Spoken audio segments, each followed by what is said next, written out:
What happens when you leave Pivot Weekend? That's right. I'm gonna pass the order going.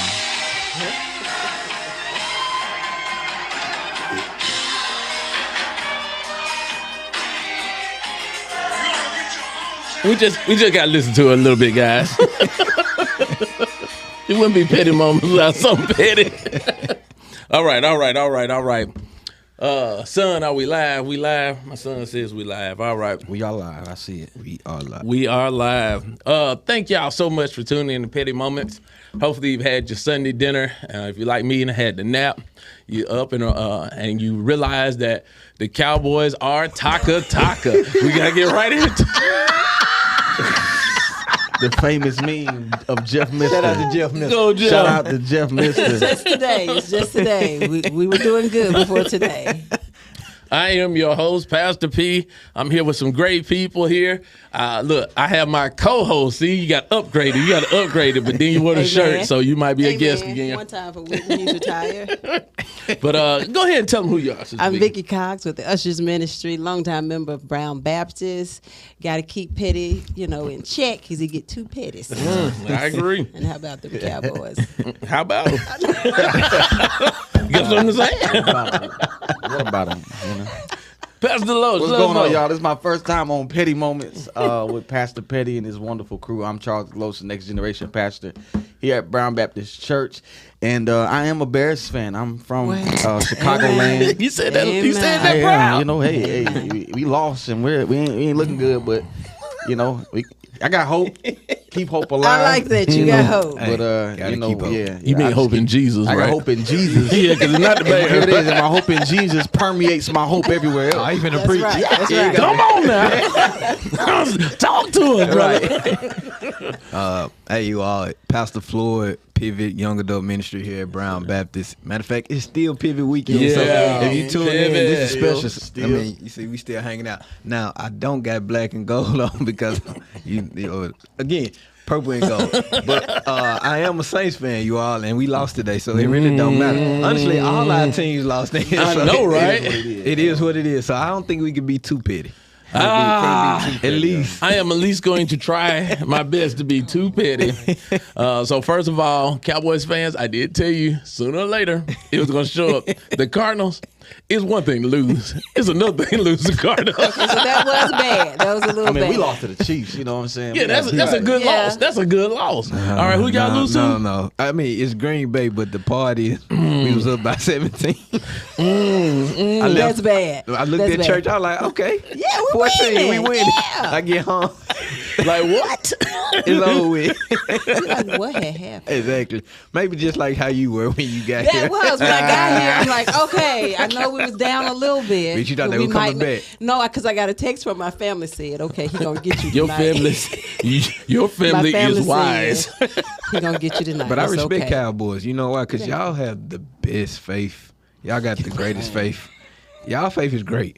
Amen. I just wonder if y'all faith is the same when it comes to Jesus. It got to be. Anybody believe in the Cowboy for 30 years ain't did nothing. I know your favorite Guess Jesus what, y'all? strong. As soon as it's over, y'all favorite thing. We'll be back next We'll be year. back. You know what? We talking Super Bowl picks today. Yeah, look. Despite today, I'm still putting the Cowboys in. And it's not just because I'm a fan. But here it's it not is. just I'm because I'm gonna a slice fan. through though, and I'm gonna Okay, support come you. on. Help out. I'm Come gonna on. support you on this. Come on. because Okay. You got a point. Yeah. You got a point. I would throw the Cowboys in that mix Thank right you. now. Early. It's still early. They lost the important What piece. you talking about? The NFC East? It's only the third game. From what I see right now, from what I see.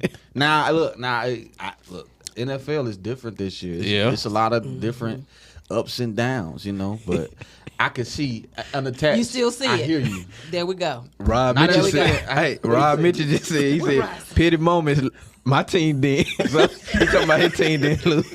We know, Rob. Shout out to Let's talk about 49ers this, fan. right. Your You are team the only won. winner. Right. You know y'all what? We're team gonna won. skip. We're gonna go to the petty prayer list. So first of all, we're putting all Broncos on the petty prayer list. Anytime you allow 70 points in the NFL, you go on the prayer Y'all list. pray. Let us. Matter of fact, just stop. Don't play no more. Just forfeit the season and everybody get arrested up. We're gonna put them Bears on there, man. Put my Bears on there. the Bears need to be on If there. you love somebody, put them on the prayer That's list. right. Hey, Amen. I love my Bears. And y'all pray for my boys. You know, I don't know what's going on, but you know. Put our offensive line on their prayer list, 'cause boy, they can't block us. Man, Jesus help us. You trying to beat me too? I know, cause I'm saving myself. You ain't gonna be about to be petty. petty with you. He's not gonna be petty Man, them ain't ain't got a quarterback, offensive line. man. The running backs hurt, but you know, Don't worry about it. But them paper bags still Kamara crease. be back. Them paper Kamara bags. be back. Yeah, well, he must gonna play quarterback. Hey, listen. Let's go back to the Cowboys. The Cowboys lost, Really? and their offense is exactly Really? the same. Y'all do know that the offense didn't get hurt. It was the defense. Your quarterback get hurt. So I Can we talk about the Falcons? Rest up, Diggs. Rest up, Diggs. Let's talk about the Ain't Falcons. much to talk Brother about. Rod, are you out there? Let's talk about the We Falcons. can talk about the Falcons. The Let's talk Falcons about- lost. talk about. I said a couple of weeks ago, I said y'all said the Lions were gonna beat me. You We did. did say that. But you also said I was gonna be 0-3. I'm 2-1. So you know we're gonna take profit off your list. You'll be apostle, Okay, but Vicky. then why you? Step down real quick. You had to go back. You can't be a prophet. But then why are you talking about the Cowboys? Because we're Because the Cowboys' offense didn't lose anybody, and they put up 16 points against the worst defense in the league. At some point in time, we gotta talk about that. That's true. Now, if it was college football, Right. per ranking, their ranking would. I know we gotta would go talk down, about college. You know. Yeah, And you know what? They can talking about ranking. How did Colorado fall Wait. completely out? Before Oh, we I'm get just into saying it. completely. No, I don't all think it was mad right. now. I don't think it was right. I'm just saying. Before Okay, we talk I'm about our sorry. bus, we got to talk about Miami putting that 70-piece wing down. We coming. We coming to the bus. They put up a 70-piece lemon pepper wing down. I'm talking about super wing. They played basketball today. That's I'm basketball just saying. stuff. Okay. Boy, Sean Payton, you should stay with the Saints, my brother. please. You know what? You should stay with us. And I ain't like how he beat us. Please come back to the Saints. I can't watch that no more. It was 70 piece. A 70 piece. In the NFL. Now I told this to the crew before the live. I said I've been watching football a good amount of time. You know, a lot of years of my life. 28 years old. You know, in the NFL, I don't think 70-piece. I've lived to see a 70 piece. Man. It was Wow. 50 Listen. points before the fourth quarter. Listen, Oh, my God. You know they talk about Sierra having the Sierra's prayer. She gonna have to do a Sierra's prayer for that whole team. Yes. That was bad. That was bad. That Look here, was- Russell. Yeah, right. Sorry, Russ. It ain't no shame in coaching. It's right. You know, hey, Ain't no shame in Russ, coaching. Right. It's you okay. made You got a enough ring. he'd be a TV analyst, yeah. Be Russ would great. be great. You know, Right. Love you, dude, but man, I think he might want to be a preacher too. So Something. Some Something. prayer must be That prayed. 70 piece. The whole team on the prayer By the list. night. he need that Dolphins. Sierra prayer. By the Dolphins. I mean, yeah, Come and then on, 70. Tua out there looking like damn They Marino. laid Tua. I'm like, wait a minute, they They throw the laid ball Tua. everywhere. That man did something behind the pass like that. I was like, that's what you know. Throwing the ball That was between it, his that was legs, it. playing street That boy football. said, and one. Volume two. And one. That man said, oh, alley hoop. Oh goodness. They be found out they put their practice squad in Right. and say, hey, tell your family you finna get on TV. real quick. Right. Get in. Call me, text him real quick. Shout out to Deacon Ron Lewis. He is a Dolphins fan. yeah, He's shout out part to of him. one of 3 Dolphin fans in the world. So shout out to him. Hope you're getting better too, D. Yeah. But yeah, let's. So my co-host did take us there. I think Dion realized now what Power 5 football is. Yeah. We talking about them Broncos, but Oh, yeah. Colorado is a state today, isn't it? Yeah, you know, and here it is. I'm Wow. be honest. They think about that. I'm be honest though. Let's be honest. As watching that game yesterday, you know, I if y'all don't know, I played football. I coach football. Play high school. Play college. Coach college. And so even understanding the college game, it's all about recruiting. You know, and Coach Dion, Coach Prime, he's had a solid class to come in right in the time that he came in. But I mean, any real college football person that knows it knew that going up against those teams. Right. Yeah. You know, those Yeah. teams they have years of recruiting, years of development already set, like a Oregon, USC. Now I ain't counting them out. Go ahead. I ain't counting them out. But this is the reality of a college football. Yeah. You know, you don't get pros. You know what I'm saying? You getting guys. You got to develop. You got to build. And so that loss yesterday was just, hey, welcome to college football. Welcome to don't think- Division I, Power 5 college Right. football. I don't think he thinks he's going to have like a total airtight season. Oh yeah, no. I think yeah. he's had to have believed. Yeah, he knew that. He knew. He knows I don't that. think he thought it was going to be that bad. I did. You did. I did. I know Bo Nix been mean, quarterbacking for like 9 10 years, man. Bo Nix was in college when I was. He was at Auburn when I was in college. I know Bo Nix been there forever. That boy got Social Security card. Bo Nix 32 years old and still got 2 more years of eligibility. How we doing? I'm talking about boy that got a Social Security card. Talking about that man get all the popcorn got 9 in lives. Bo Nix has. Bo has mastered this system. That's what I'm saying. He's a professional. If Bo Nix ain't got a PhD, I don't know what's going on. That's what I'm saying. He got to have a PhD. He's spreading that eligibility out. Yeah. But I do believe, like, far as just on the reality part, I believe it was just a great humbling moment for them. Yeah. You know, because hey, they was up on the high. I mean, because people didn't believe them to win that. I mean, they already have a winning season if we being honest. They're ranked because they.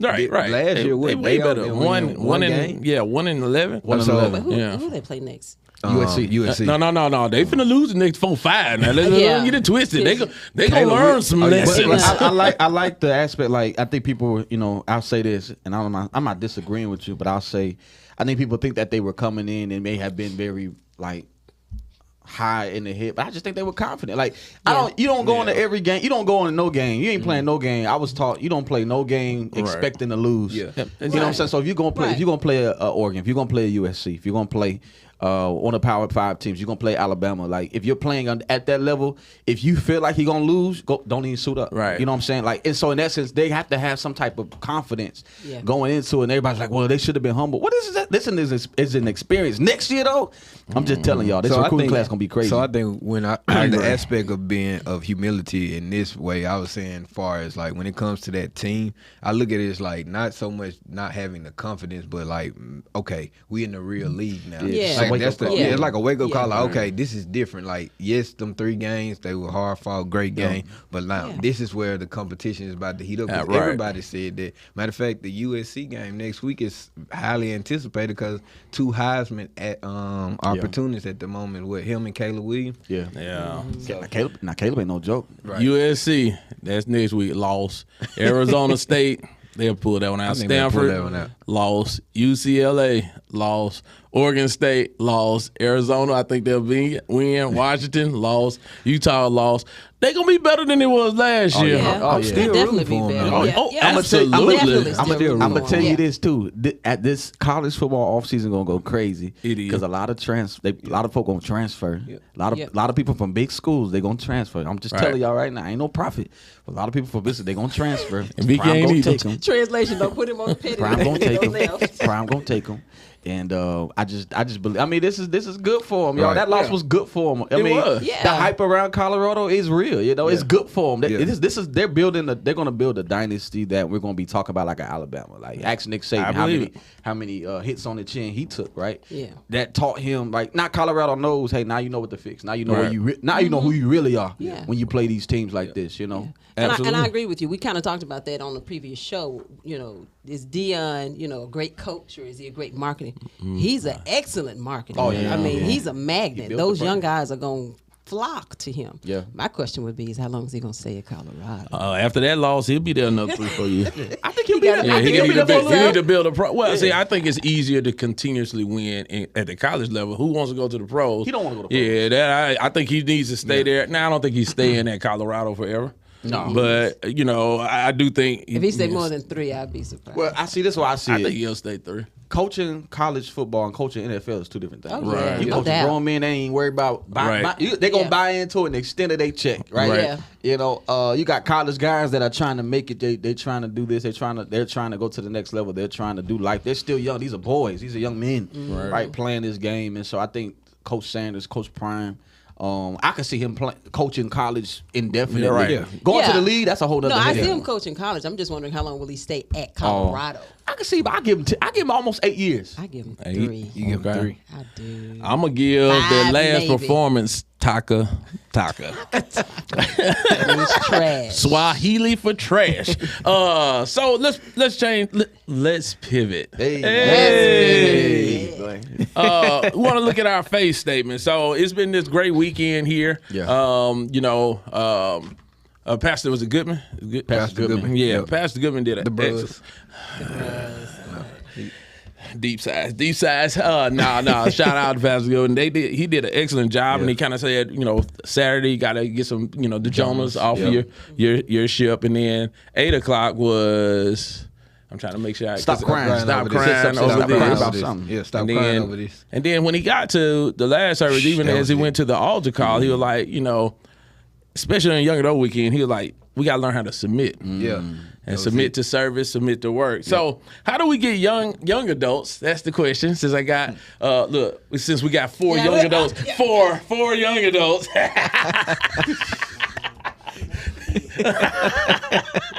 We're gonna place him on his own prayer list.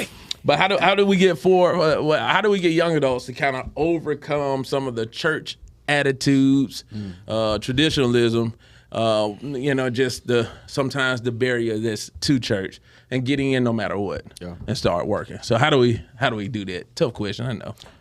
You gonna go first with me? No, I'll leave. No, I'll say I think Pastor Goodman, that I'll say specific, that 11 o'clock sermon spoke to me the most. That was it.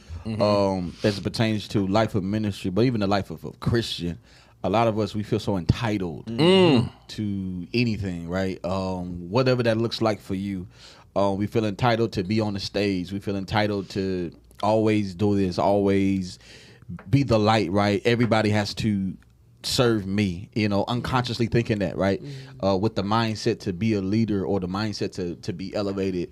And so I think in the life of a young adult, I mean, I'm speaking for myself because this is my how I felt over the course of my young adult years in the ministry. The Lord had to get me to a place. I mean, the sermon was talking to me because it was, I've seen my life. I've seen that. I've done that, right? I know what it's like to submit when you don't want to, and obey, even though you know something isn't necessarily correct or it may not be the right avenue, but you obey because you respect the leadership. And that's the side of leadership. Me and Pastor Flo always talk about. That's the side of pastoring. That's the side of leadership in any setting, whether you're at a big church, small church, it doesn't matter. That most people they run away from. And so when you check your ego, when you check your entitlement, then you can really begin to move very fluently in ministry because it's not about you. Everything you dish to the Lord. And he preached the John the Baptist text, one of my favorite texts, because John the Baptist, what he said is, he said, hey, there's somebody coming that's greater than I. He said, I preach. I can preach to you. I baptize people. I'm the person that people have been wanting to come here. But hey, I know in my time, I know when to move out the way. You know what I'm saying? I think that's what every ministry leader, whatever that looks like for you, needs to wake up every day, whatever you do, whether you're preaching, whether you're serving, whether you are whatever, you gotta recognize that there is somebody that is greater than I, and so. No, that's true. I agree. And just coming back off what you said, I think a lot of times we have to get to a point where we don't allow our purpose to be so much based on performance. Because if you come into a space like Brown, if you're hoping to always be able to perform and that's what you expect your purpose to be liberated off, then guess what? You're going to find yourself feeling empty and bored at all times. Because the truth is, as young adults, nowadays everybody is seen.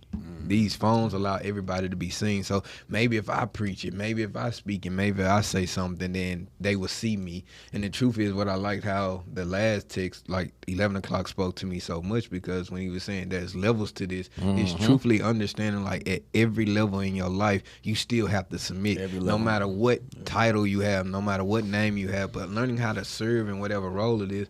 One thing we always talk about, us three, and even Pastor Anderson, shout out to him, we know that if any moment is time, we'll pick up trash. We'll do absolutely. We will do whatever work it is needed around here, because at the end of the day, allowing our titles to get in the way of what God needs us to do, that can mess you up. And a lot of young adults come in with the broken heart because I'm not being seen. But if they will only lean on the ideal of understanding that God is already well pleased with you because of who you truly are. Like he was saying, I just truly believe, since you already know God is pleased with you, whatever season of your life you in, even if it's in the wilderness or you getting baptized, whatever it is, the anointing is flowing on you, just trusting and believing like God is still pleased with you. But pick up that paper, open that door, Maybe you got to be quiet in this season. Maybe you got to help somebody else out. Maybe you got to lift your brother up. Maybe you got to just sit back. That's what I'm saying. Maybe you got to go run the errands, bring the Gatorade, and make sure the kids got the hot dogs and chips. You just got to get to a point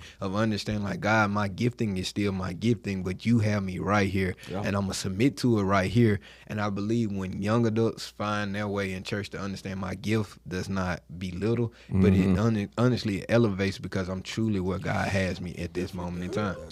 Yeah, right. And, and there's a point that he didn't go there in the level up, and I was hoping maybe he would, and I think because he was saying how this is my beloved son who I'm well pleased, and he kind of said he hadn't done any miracles. All right, he was, but I think it was also the level of humility Jesus had to be baptized. Oh yeah, that's what, you see what I'm saying? Because I think that's why he was pleased. Jesus could, what? All right, that's enough. Right. I'm tired of these people, right? But the humility to be baptized in you, Jesus, and you ain't had no sin. And then we got people, right? And then we got people like you said won't pick up trash. We got people like they should do that. Yeah. And I'm not shout out to Pivot this y'all weekend. I ain't jumping on you, but I think you got to break some of those barriers maybe to get into the church and then just sit there. Yeah. And we talking about it, like a lot of times these NFL quarterbacks, they come in and they want to play day one. Like you ain't ready day one. You're talented. Yeah. So how do you get ready? And so I think we got to, the church has to make sure that we let young adults use their gifts. But they can't run every time it get tough because it's gonna get tougher. No, it gets tough, and that's the other part about it. And I say that for me, even as a pastor, and like Delos said, we always had them the moments where we're just talking about these things. I think the biggest part that I've noticed too, as a pastor, I have to be willing to show that too. Like I gotta submit, and I believe them seeing me submit to a certain situation, like. Today they was like, man, you working, you need to sit down. Anything? I'm like, no, because if you see me working, then guess what? I believe it's gonna transition, and you start working too, because you understand the title doesn't even matter, the position don't matter. Right. We all here to serve Christ, and that's the biggest thing about it. And I think that starts with the leadership too, as well. So we have to stay consistent in making sure that we're submitting at every moment, every level. But it does get tough. I understand because church hurt come. Yeah. And I think what happens is sometimes church hurt is starting to look a little bit like family hurt. And so you be like, oh, it happens here too? It happens everywhere. That was actually deep what they were saying, because what I was thinking as you both were talking was, what if you had leaders that look like you? And when you have leaders that look like you, then that's what you emulate. Yeah. So that's it. Oof, you just said something so deep, And I think if she said something, whoever's watching is need to watch it. Like if you complaining about your people that serve under you or serve with you that's not doing something, maybe you need to look at yourself. Right. And I think all ministry leaders, whatever that looks like, needs to, because I think look at that moment when Jesus told John the Baptist, I want you to baptize me. Right. John the Baptist knew who Jesus was. Right. He's the Messiah. Right. And just that moment of just submission in the moment. Oh my gosh. Right. And that mindset, it really is a heart issue. A lot of what we think, and even in that, people come to church, people come to spaces, they come to organizations, they come to ministries with the intent to see how that they can get what they don't have at home, what they've never gotten at their home church, and seeking that validation to say, oh well, maybe if I connect with this person, they're going to get me here, or I'll be able to feel that fulfillment. I always say this, I can't remember who it was, but I'm sure many athletes can tell you, those who won a Super Bowl and NBA or NBA championship would tell you, I can't remember. Y'all can look it up. But they would say, like, I won a championship. But the next day I was like, dang, that's it. That's it. Right. Back to life. It's that's it. Yeah. And I'm not saying that it's not the moment. It's not, you don't take away from that. But sometimes we do everything we do is to get a preaching moment, to get a moment to lead a song, to get a moment to be seen, to get a moment to do a video, to get a moment to do this. And then we get that moment. And he even preached about it yesterday. Talk about how Jonah in the ship, when they were just to get to a moment, they was throwing off stuff that they needed. Right. We canceling and misjudging and not connecting ourselves with the right people because we're throwing out things that we need just to get to a moment. And that's when you leave ministry empty, because you had your eyes focused on the performance of it, Yeah. rather than the actual heart of it. You know. And even John, like, just bring it back one more time to John, man. It's crazy because you can get so much from John. But I like the fact that he simply showed us humility, because his homies, they came up to him. They was like, hey, Jesus, he over there baptizing all your folks that was listening to your sermon. They over here. And he was like, well, that was the purpose. Yeah. And when you realize that your purpose is to be the person that goes beforehand so you can set the path for somebody else, Right. that's real humility. And I always shout out to Petty. He was, as the young adult pastor at one time at Brown. And so the works that he did open up a path. Now here I come. I could walk through the path too. And you have to be willing to know at some point in time, you got to get out the way too. You got to move. Yep, got to. You got to move. Yep. Well, I thank you all for coming on here. See, they went all deep. Oh, my bad. That's why you got good pastors, pastoral staff. Shout out to Pastor Orr for getting all these good people here. Shout out to Pastor Anderson because I think he my direct reports. I'm gonna make sure his y'all put man. Pastor Anderson and the Titans on the petty prayer list. Please let Pastor Anderson be watching this, and you are on the the petty Teen list. Titans ain't doing too well. I see these comments on Facebook. Y'all talking about this Bears fan. Yeah, Hey, look, they light you up. They I light own you up up. to the fact we lost. I already said that. Y'all got to rewind. Watch Who the that? rewind. Who that? Put us on the playlist. Brother Rico, shout out Brother Rico, Sister Shayna, Sister Betty. Victoria is a Kansas City Chiefs fan. She like, y'all let Bears fans on here? So she letting you know. We Shout all out, lost this time, Victoria. We all shout lost. out to Tim Mason and Pastor C.E. Greer, because as we leave, we're gonna listen to it one more time. Okay. Hey, we don't cut it off yet, man. We gotta y'all need to go cop this. 901. Need Jesus.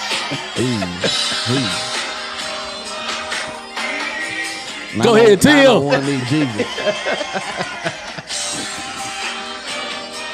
And look at this. The great thing about this song is you can interject. Watch this.